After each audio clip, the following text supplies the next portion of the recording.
As an entrepreneur or just as a successful manager or leader, it is very important to have negotiation skills. That means when you hear a no, you try to transform that to a maybe. When you hear a maybe, you try to transform that to a yes. And the way to do that is, first thing is understanding who you're speaking with. What are some things that that person likes and dislikes? What that person will be emotionally attached to? And you understand these things by asking questions, by doing some research online. Certain times you might read articles that they have liked or commented, and you know that these are some things this person cares about.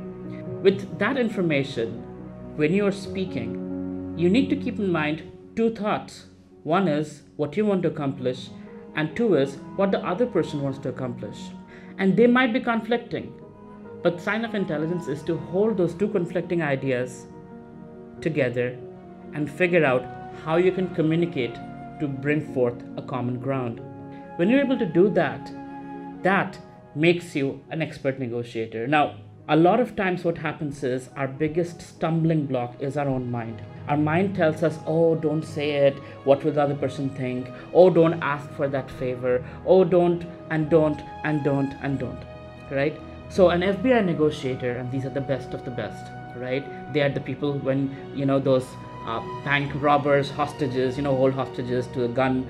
These are the FBI negotiators who come and negotiate and help with the situation. So one such FBI negotiator was teaching a workshop on negotiations. And part of his workshop, he asked the audience members to take a break for a few hours, go out on the street and find people and ask them for favors. They cannot sell anything, but they can ask people for favors and get them to say no. It was really amazing exercise because most people thought that it's very easy to get a no out of people. Most people wouldn't want to do favors. Most people wouldn't want to be nice to you. Turns out it's quite the opposite. Most people who were asked for a favor actually did. In fact, it was very difficult to get no out of people because most people don't like to be rude. So that was eye-opening to the audience members. And they came back with a lot more confidence and a lot less fear for rejection. An understanding of this whole experiment is that we are most of the times controlled by our mind that tells us not to ask, not to communicate clearly. So communicate, ask questions, figure out what the other person wants, and come to a common ground where both of you can be happy. It's not about winning.